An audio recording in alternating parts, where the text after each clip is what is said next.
America दुनिया के नवराष्ट्रों में से एक है। उसके पास आधुनिक इतिहास के अलावा बताने या गर्व करने के लिए बहुत कम है।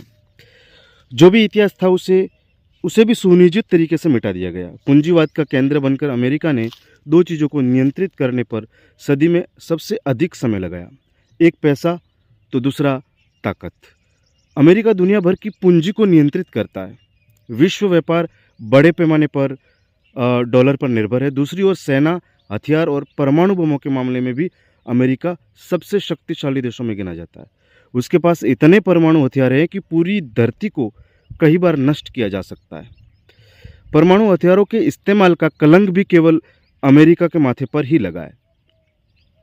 ताकत और पैसे के दम पर अमेरिका ने दुनिया को नियंत्रित करने की क्षमता ही नहीं बल्कि इसकी आदत भी बना ली है। अमेरिका की सच्चाई दरअसल एक ऐसे दबंग गुंडे की कहानी की जैसी प्रतीत होती है जो अपने आदेश से अपना इलाका चलाता है।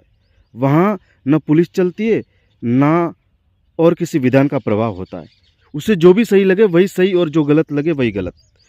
वह जिसे चाहे काम करने देगा, जिसे चाहे सत्ता से हटा देगा। न्याय की परिभाषा किसी नियम या किताब में नहीं बल्कि उसकी सुविधा और सोच से तय होती है।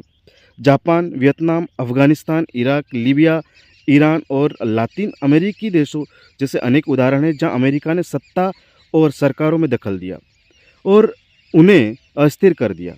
अमेरिका दुनिया भर में मानवाधिकार, लोकतंत्र और न्याय की बात करता है, लेकिन दुनिया के कई युद्ध उसकी सोच और हस्तक्षेप का परिणाम रहे। इन युद्धों में मानवाधिकारों का उल्लंघन होता रहा है और लोकतंत्र की वही परिभाषा थोपी गई जो अमेरिका के हितों के अनुकूल थी। यदि किसी देश ने अमेरिका के सामने झुकने से इनकार कर दिया तो उसे आर्थिक, राजनीतिक या सैन्य दबाव का सामना करना पड़ा। कई बार हमले हुए और सरकारें बदल दी गई। तानाशाही के खिलाफ आवाज़ उठाने वाला अमेरिका अक्सर वही तानाशाही देखता है, उसी में दिखती है। जहां उसके हितों को नुकसान होता है, अपने हितों को सुरक्षित रखने के लिए वह कई बार प्रत्यक्ष या परोक्ष रूप से युद्धों और सत्ता परिवर्तन की प्रक्रियाओं में शामिल रहा।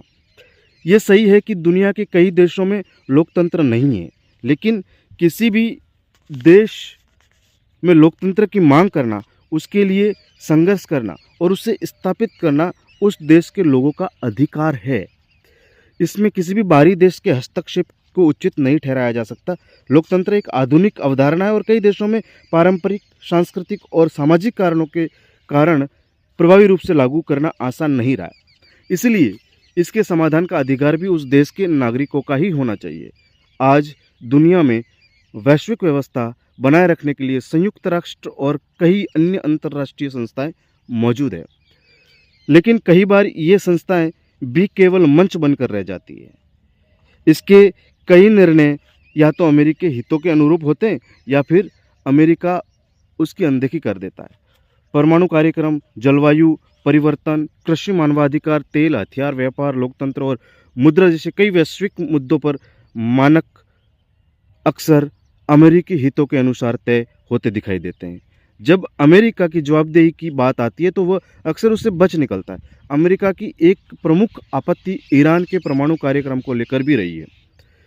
अमेरिका का आरोप है कि ईरान परमाणु हथियार बनाने की दिशा में काम कर रहा है और ये हथियार आतंकवादी समूहों के हाथ लग सकते हैं।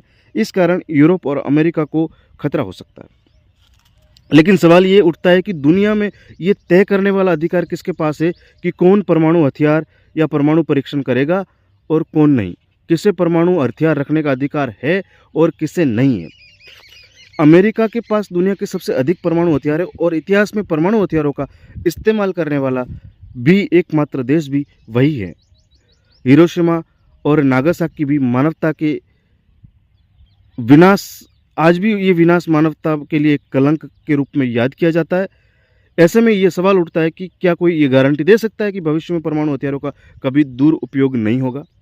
इससे भी बड़ा सवाल यह है कि क्या परमाणु हथियारों का कोई सही उपयोग भी संभव है। पोखरण परमाणु परीक्षण के बाद अमेरिका ने भारत पर कई प्रकार के प्रतिबंध लगाए। भारत की अर्थव्यवस्था और लोगों को कई कठिनाइयों का सामना करना पड़ा। ये केवल ईरान की कहानी नहीं है, भारत भी कभी इस दबाव का सामना कर चुका है। भारत ने अपने परमाणु परीक्षण के समय अमेरिकी दबाव की बजाय अपनी संप्रभुता को प्राथमिकता दी। ये सच है कि अमेरिका की दृष्टि में भारत या उसका अपना हित ही अमेरिका की दृष्टि में उसका अपना हित ही सर्वोपरि है। दुनिया का हित उसके लिए कोई महत्व नहीं रखता है। विश्व कल्याण की उसकी अवधारणा अक्सर अमेरिकी हितों से शुरू होकर उन्हीं पर समाप्त हो जाती है। वह दुनिया में किसी भी अन्य शक्ति को उतना ही ऊपर उठाना देना चाहता है जितना उसके अपने सुरक्षा, व्यापार और राजनीतिक दलों के लिए सुरक्षित हो। लेकिन वह दृष्टिकोण न तो आतंकवाद को समाप्त कर सकता है और न ही वास्तविक लोकतंत्र को स्थापित कर सकता है। इसके परिणाम बदले की भावना, युद्ध, नफरत और अस्थिरता जैसी परिस्थितियां पैदा होती है। ऐसी परिस्थिति दुनिया को सुरक्षित नहीं बनाती बल्कि अपने अधिक खुद को अधिक अस्थिर और खतरनाक बना देती है।